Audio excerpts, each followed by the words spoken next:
Hello, friends. This is another episode of the Empire of Lies program, in which we discuss manipulation and disinformation in the Russian media. Escalation as a strategy. Where are the new talking points from Kyiv, Washington, and Europe leading? Skabeeva believes that the war is entering a phase where symbolic gestures and harsh language are beginning to act as independent risk factors.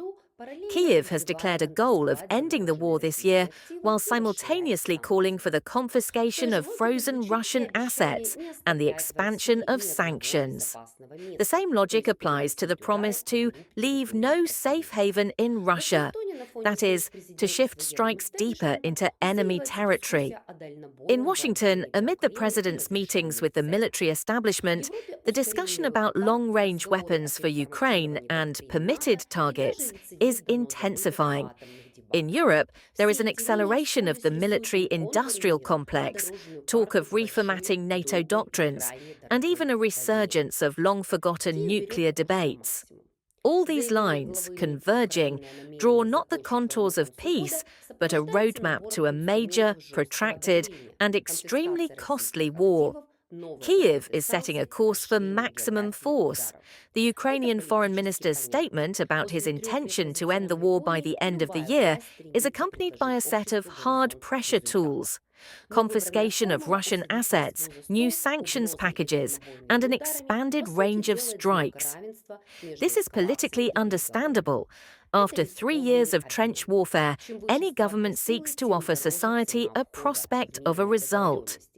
But the chosen formula, getting Moscow to the table through threats and long-range strikes, essentially equates escalation with negotiations.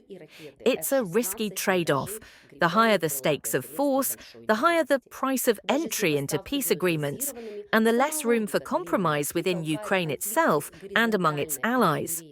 At the same time, Kyiv is increasing its demand for aircraft and missiles. F-16, Mirages, Gripens, and long-range cruise missiles. Even if supplies are metered, the very logic of the long arm, Kyiv expects to end the war this year. This was the statement made by Ukrainian Foreign Minister Skabeeva. He called for the theft of frozen Russian assets and the imposition of new sanctions.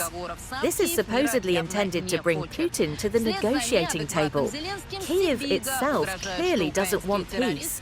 Following the example of the incompetent Zelensky, Skabeeva threatens that Ukrainian terrorists will shell all of Russia.